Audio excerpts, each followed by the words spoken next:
Hello there, everybody. Thank you for coming out. I'm going to introduce a few people for you to meet. The director of the film, Tim Wardle.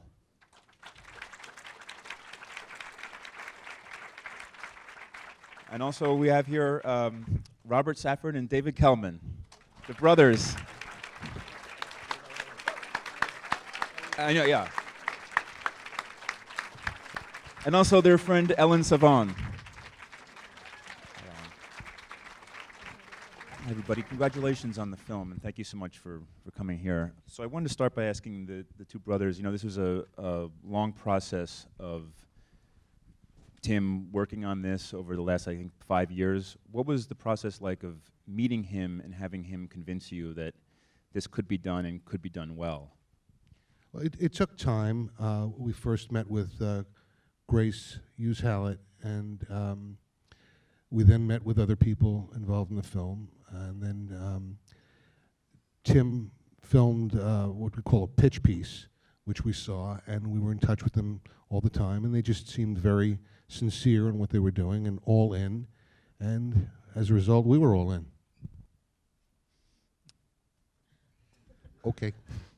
And before I talk to Tim about sort of how this all came together as a documentary, just for both of you, just tell me your reaction when you first saw it.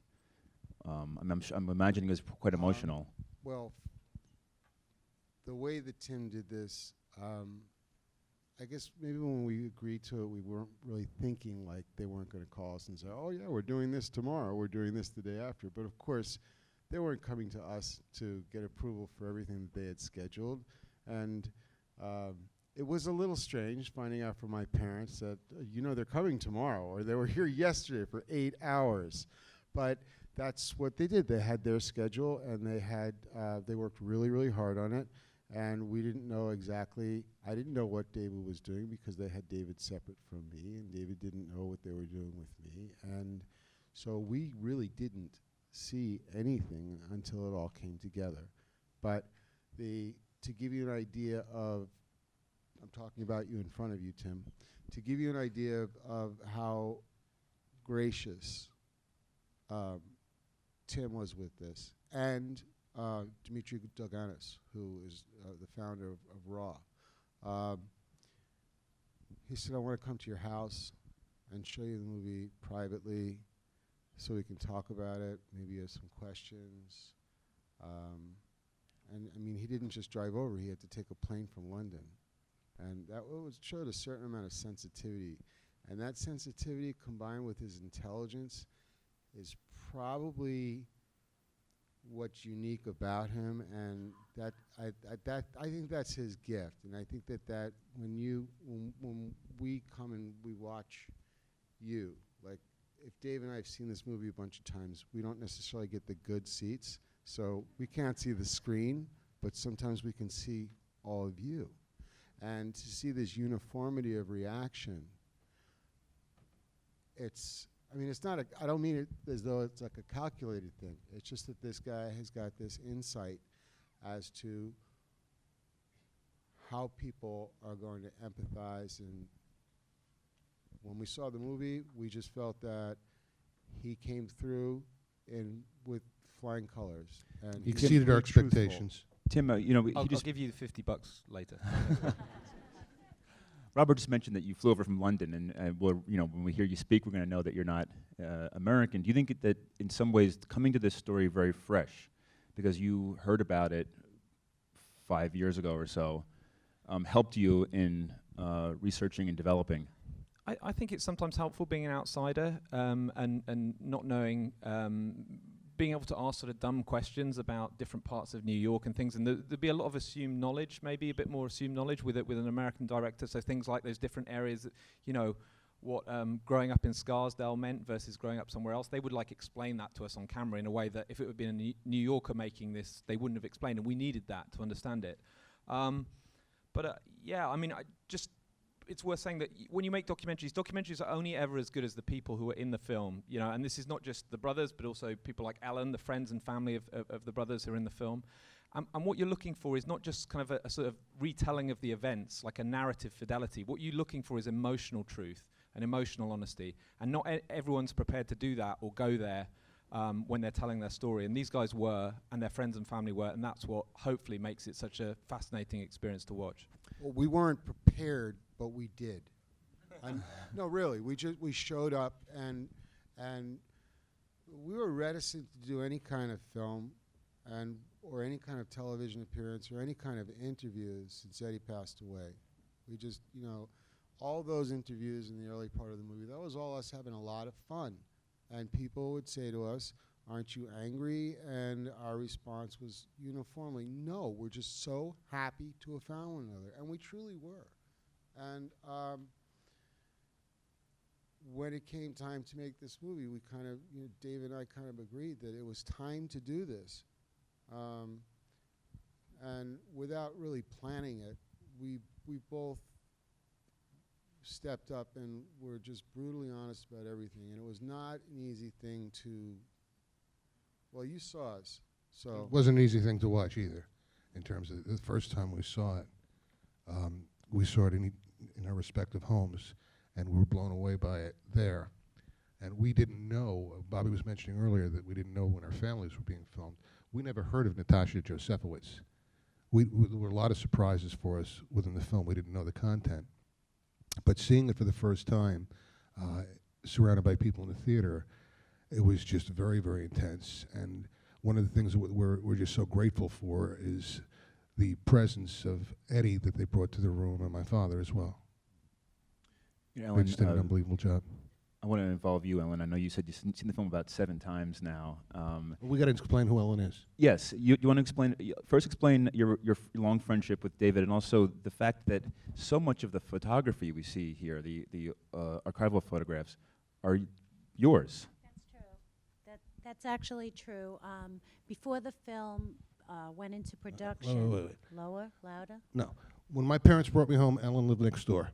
Her father was my Uncle Joe. My father was her Uncle Richard. I was her little toy. I taught him to walk. Yeah, and I waited 38 years for this film to be made. I told it on behalf of David's parents, Claire and Richard Kellman, who I love like my own parents. And when Becky came to interview me first, before they filmed, I said to her, "Would you like to see my scrapbooks?" I'm an avid scrapbooker, and I showed them to her, and she was just like, and then I said, "Oh, I have all the clips too." So a lot of that, Good Housekeeping, People Magazine, Newsday, that's all mine. And she said, "Do you mind if I take it back to London with me?" And I said, "It's been waiting 38 years for this very purpose. Please take it." And off it went.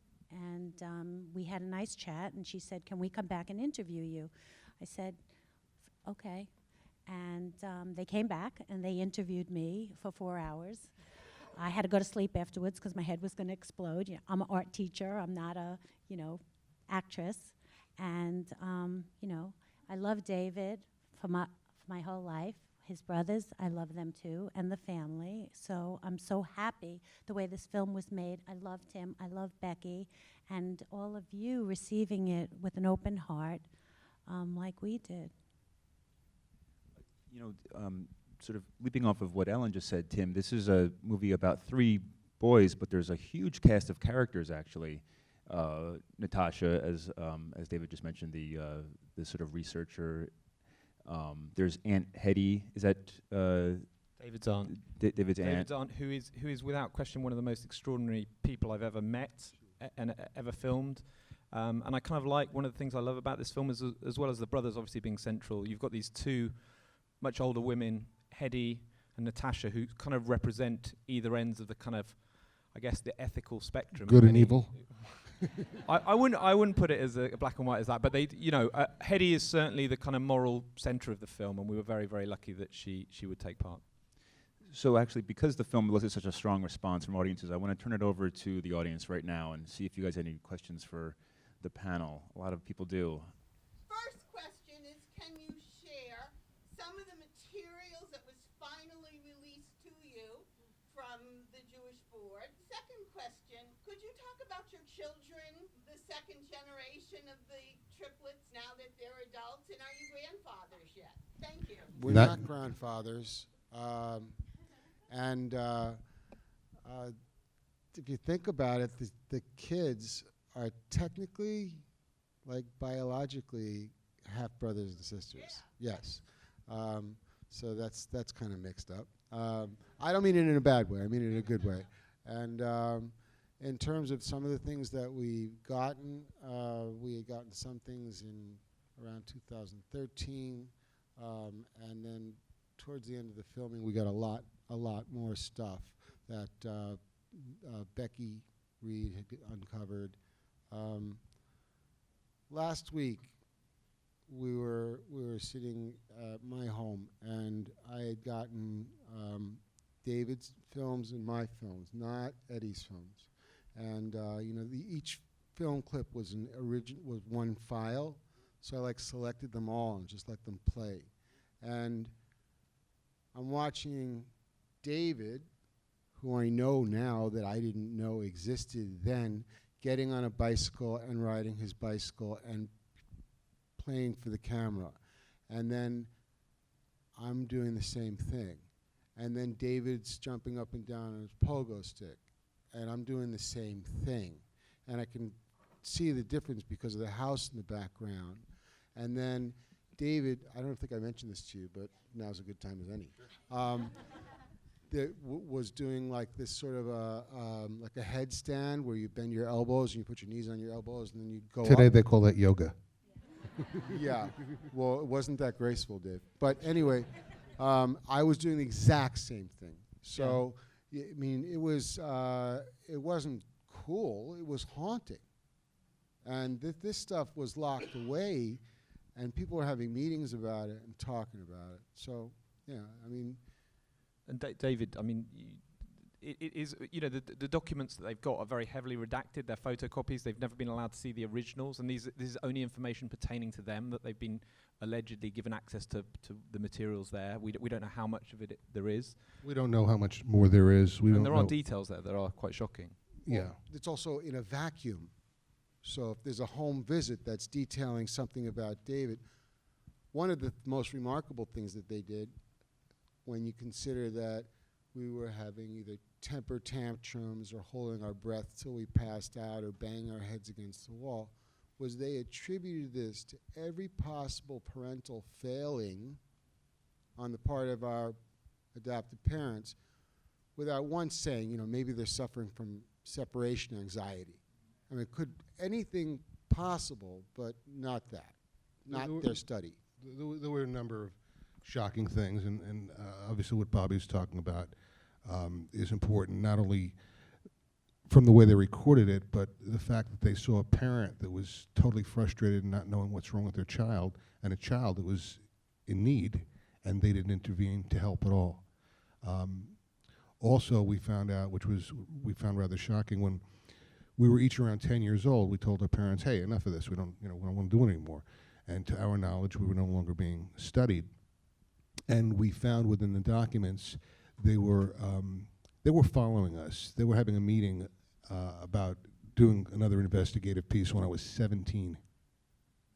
And there are doctors who are part of this who are still practicing today in New York. That's we understand. I mean, it was very, very hard to get anyone associated with the study to talk for obvious reasons. A lot of them are deceased, but also there's a huge amount of shame associated with being part of this study. But there's definitely a couple of psychiatrists practicing in New York today who are very heavily involved in the study, who we tried to approach, and they'd say either they didn't know what we were talking about or that they wouldn't answer the phone to us. But by way of just getting context there, this is something I'm just beginning to learn, because obviously as we were going along making this movie, they didn't have time to tell us everything that they were doing, and now that we're doing all these Q&As, you're discussing it. And Becky, who did all this research and went through it, obviously, with Tim, was finding minutes of these roundtable meetings. So the people at the meetings were identified right at the meeting. So then you guys went and tried to get people to come on camera, make statements, et cetera, that you had identified from the meeting materials? No, it was more we had an idea that certain doctors and people would have been part of this experiment, and we approached them, and they would say things like, well, there's nothing to do with me, you've got the wrong person, and we weren't sure because we didn't have, and then later on, like very late in the process when this material was released, Becky would suddenly see all these people, she's the producer of the film, would suddenly see all these people mentioned at these meetings being really influential who had told us they knew nothing about it. So there's a lot of secrecy. So we should put out another question. Back there, I see a hand up. Yes, yes. Thank you so much. I just wanted to know a little bit about your relationship together today. It doesn't touch very much on that in the film. At the end, I assume you have a relationship. And if your families are connected and what your each individual families are like, do you guys all get together at the same time? Like, what is your life like today? You know, I left the restaurant, and Hetty touches on that in the film, that, you know, we didn't grow up together. We didn't learn to work out our differences as kids and fight and make up and be sort of told by one parent, well, you know, you're just going to have to get along, you know. And when I left the restaurant, the guys were pretty upset at me for leaving, and I was pretty upset at them. And when Eddie died, David and I talked about making an effort to, you know, to work on things. And that's what we've been doing. It's a work in progress.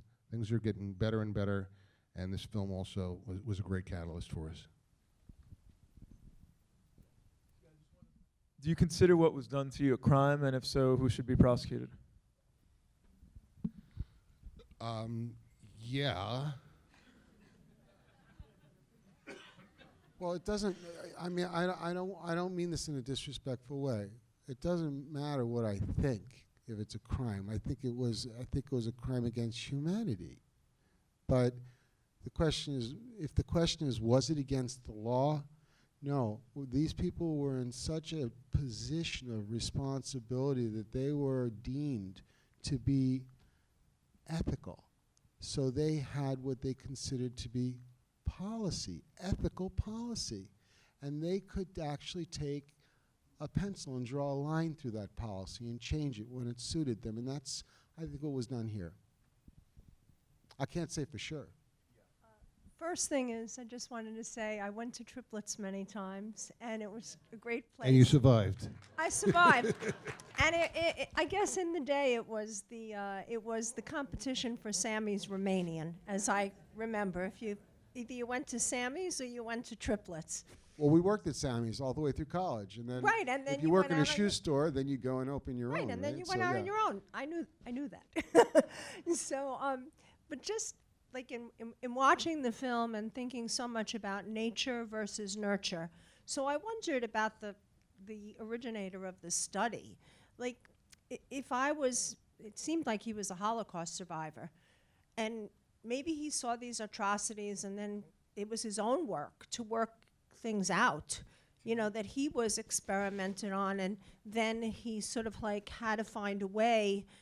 If I was nurtured that way, which I wasn't, I don't know how I would proceed in the world. So I thought I would ask that question. Sure. I mean, a lot of people have raised a similar sort of comparison to you. I think it's a really interesting one. I mean, obviously, a central irony of this film is that Neubauer's family fled Austria as a result of the Holocaust, as did David's film, and they ended up on either sides of this experiment. I think that, you know, I didn't want to. I wanted this story to feel universal. I didn't want to go too far down the kind of Nazi comparisons, but obviously because of the legacy of the Holocaust and because of Mengele and what was going on there, that is a big thing. I'm not Jewish. My wife's Jewish. She finds watching this film incredibly hard because of these parallels that exist. As to his motivation, I mean, who knows? There's all kinds of different. There was certainly a lot of experiments done in the 50s and 60s in psychology, it was kind of like the Wild West of psychology then, that are completely unethical by today's standards. But I think even by that measure, it was unethical at the time, I believe. Thank you very much for this wonderful film. I just think we should all remember that when people reach life crises in professional life, as well as personal life, decisions have to be made. 3 children were abandoned. If the 3 children had been able to find a parent who would take all 3, we're not certain what the outcome would have been either. And I think perhaps the parents all did the best they could, and we have to remember to be a bit kind and understanding in human decision making. No, they separated us for a study. Sorry, I don't mean to be rude. I really don't.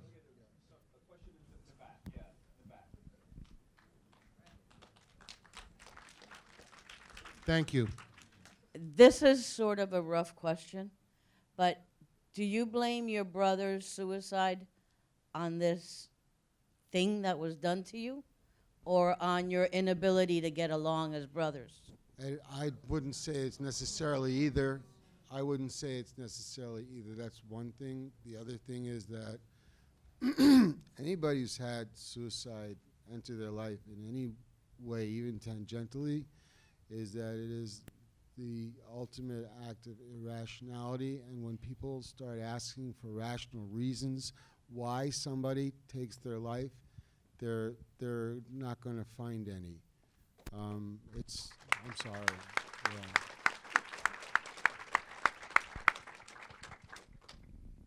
Hi, I'm wondering if you kept in touch with your birth mother and if you ever made an attempt to find your biological father?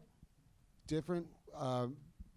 We all three had differing relationships with our birth mother to varying degrees during different time periods. And She has since passed away. and our birth father, we found he was quite surprised when we found him. He didn't know. He had no idea. And We just showed he up on was his about doorstep. 5'8", curly brown hair, muddy brown eyes, looking quite shocked. But that relationship was also varying degrees, various times, different brothers. I mean, they're dynamics. So, yeah. I think we're going to have to wrap So up. I apologize to those who I couldn't call on. I know the film elicits a lot of reaction, and we were describing it as a Rorschach test, actually, Ellen said. Thank you so much for Thank you coming, very and thanks much. everybody for Thank being you all here. for coming out.